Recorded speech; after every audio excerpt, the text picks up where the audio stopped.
Hi, Bio 17 students. Hope everyone's doing well. In this lecture, I'm going to give you a fairly short lecture that goes along typically with my communication lecture. And this one's on the idea of the development of behavior. And I'll start with what normally would be a good essay question, depending on whether we're going to have essays or not. But in a typical class, and this is something that is very commonly comes up in psychology classes, philosophy classes, but also in animal behavior. But it's the basic idea of what we call nature versus nurture. And in a nutshell, you are born with certain characteristics, and then of course as you grow up, you're exposed to things in life, and you develop and you grow and you learn from things. And the idea is, which of those is more important, nature versus nurture? Which factor is more important in determining, for example, how smart you're going to be, or how intelligent you're going to be, or how much money you're going to make, or whether you're going to be a criminal or not. And philosophy courses and psychology courses and sociology courses and animal behavior often discuss the power and the influence of nature versus nurture. And it's an interesting topic of debate. I imagine speech teams could argue these, and that's what makes it kind of interesting, is because you can kind of argue both of those one way or another. And really the reality is, from our perspective, this is really a fallacy to even sort of consider it, because they really kind of interact with each other. You really can't have one without the other. So for example, in nature, you're born with a certain set of genes, let's say, that are going to make you really tall, or make your hair brown, or whatever it might be. There are certain genetics that are going to sort of dictate how tall you might be. But the reality is, without the environment, the nurture part, you can't even grow to be tall. So if you're born with tall genes, but you don't get enough nutrients, you're never going to get tall. Likewise, if you have genes that aren't going to make you very tall, you can definitely eat the right foods, but there's a genetic limit to how tall you're going to get, even by maximizing what your genes could do. So the idea that you can separate them isn't really possible. And that's what makes it in part a good debate, is you're trying to figure out which influences one more than the other. And you can discuss that, and it's kind of fun in some ways. So let's talk about, though, some animals and maybe how their behaviors do develop over time. And because we definitely see that. We see, for example, in certain animals, there are certain things the animal can do early on, and they can't do that later. Or there's things that they can't do early on, and they get better at it. In humans, for example, babies, when they're born, tend to have pretty good gross motor skills. They can move their shoulders and their legs, but the dexterity, the fine dexterity of touching their fingers and the fine motor skills, those are usually things that develop later on. So in the case of honeybees, for example, which have been very well studied, honeybees do different kinds of things development-wise, behavior-wise, based on how old they are. So very young honeybees, for example, typically are involved with cleaning the cells of the hive and that kind of thing, and where the baby bees are developing. And then as the bee gets older, they become more foragers. And we can look at behavior, or really any feature, and we can break apart the genetic component into sort of two things. One is the genotype, and the genotype is the sort of genetic material, the genetic code, if you will, of a behavior or a trait, and then what we call the phenotype, and this is often what we call the physical appearance of it. So, for example, let's just say you have brown eyes. People with brown eyes, the fact that your eyes are brown is a phenotype. A person has brown eyes, and a phenotype is their eyes are brown. But the reason why a person's eyes are brown, usually in a normal functioning genetic scenario, is because they have a certain genetic code. And I'm just making this up now, but let's say your genetic code that codes for brown eyes looks something like that. That's what we call a genotype. That's the genetic code. And usually we use a letter like a big B or a little b, and that big B or little b represents the sequence of that genetic code. So we call that a genotype. And this, you don't have to memorize. I usually make a joke about how you have to memorize this. This is a what's called microarray technology, and it shows you basically a whole bunch of different genes and a colony. I think in this case it's I think it's a what are called nurse bees and forager bees, and it shows different gene activity. And the idea is that at different times, different genes are being expressed. And that changes over time. One of the most famous people that has to do with the development of behavior and actually won a Nobel Prize back in the 70s, in addition to it being won with Karl von Frisch and Nico Tinbergen, is Konrad Lorenz. And Konrad Lorenz is famous for getting the geese to follow him, as you see here, and that's called imprinting. And imprinting comes in different effects, filial imprinting and sexual imprinting. Filial imprinting is basically what you're seeing here, which is an early on development that many birds have, and they identify sort of the mother bird as something they see very early on. And so Konrad Lorenz basically got these geese to imprint, and I believe they actually imprinted on his boots. But early on, the boots became what the birds imprinted on, and so they followed the boots around essentially. But there's also what's called sexual imprinting, and that's the idea that animals learn to recognize what a mate is during development, and we call that sexual imprinting. And then this is sort of more theoretical than anything. There's not a lot of evidence on it, but it's called the Westermarck effect. And it's kind of interesting, and it comes up in this class every now and then. But there's an idea, and this is what the Westermarck effect basically is. It's sort of the opposite of imprinting.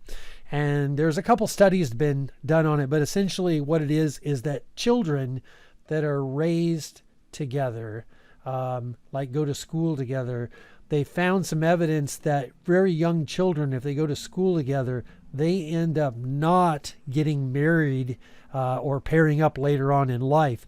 And the ideas that, and again, it's sort of more of a theory or a hypothesis with not a lot of evidence. It kind of makes sense, but it's not well proven. It's not nearly as well studied as these other ones. But the idea is that if you had, let's say you had a brother and sister, genetically they're very similar. And so systems where brothers and sisters don't have children, not just in humans, but all across the animal and plant world, relatives rarely have offspring together because it's usually genetically very harmful. So the idea of the Westermarck effect is that there might be some built-in mechanism in humans where if we're around each other early on, we end up not picking those as our future husbands, wives, mates, and so forth. I throw it in there because it's an interesting one that comes up every now and then. These birds here, these are two different birds, and these are real birds, by the way. We always have great fun. You can tell the people that are bird watchers, such as myself and Professor Sarah Scott, versus the general public. But there are birds and there's a whole bunch of them, different kinds. These, in this particular one, they're called great tits and blue tits. And I suspect the naming comes from Europe or from Britain primarily, and that term means something different perhaps, and is not as funny as it is to those of us in the United States. But anyway, this birds, the great tits and the blue tits, they've done cross fostering experiments where they see how well does a bird do if you switch. For example, if you take the chicks from the great tit chicks, and we switch them and we cross foster them with blue tits, and then we see how well they do in terms of picking a mate later on. And then over here, we're taking the blue tit chicks, and the host in this case is the great tit, and then how many cross foster bird pairs with their own species. And what you can see is some birds do well with this, and other birds don't. So in this case, over here, the cross fostered bird pairs here with a host, if you look at what the blue tit did, the pairing success is pretty low. They don't do very well. But if you take the chicks from the blue tits and they're cross fostered with a host, which in this case are the great tits, they seem to do pretty well. The cross fostered pairs with their own species later on do quite well. And so you don't see any blue really over here. So cross fosters birds with its own species. The great tits here, the great tit chicks, don't do very well when they're raised by blue tit parents, whereas the blue tit chicks grow up and do quite well. So what that suggests is that sometimes there's a component that's genetic, and sometimes there's a nurture component. And in this case, you can kind of see both of those. So what I would sort of guess is what you're seeing here, if you look percentage wise, the blue tit chicks very much have a very strong genetic component for picking the mate. So they still do pretty well. Whereas the great tit chicks really kind of need to be around the right parent, or they don't pick the right parent later on. You can also see if we mix different species, if we breed them and crossbreed them and see kind of what you get. In this case, there's another bird not nearly as funny called the redstart. And there's a couple different ones. There's a black redstart and a common redstart, and they migrate, and they undergo what's called migratory restlessness, which is this sort of drive to migrate from one place to another as the seasons change. And what ends up happening is the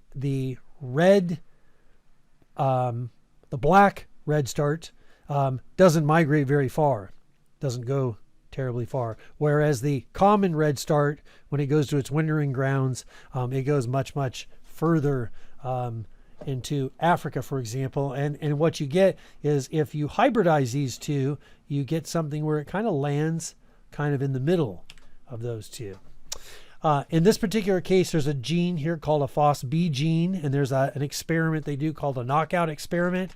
And what they do is they take this mouse, and this is a single gene experiment. So there's a gene called the FOSB gene, and what that FOSB gene does in normal mice is, if you take the baby mice and you move them, the mom will go get the mice and bring them all back and take care of them.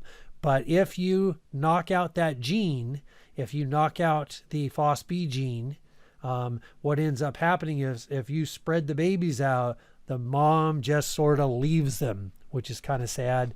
But that shows you the effects in that case, that parental sort of drive to go pick up the mice and take care of them, at least in a mouse.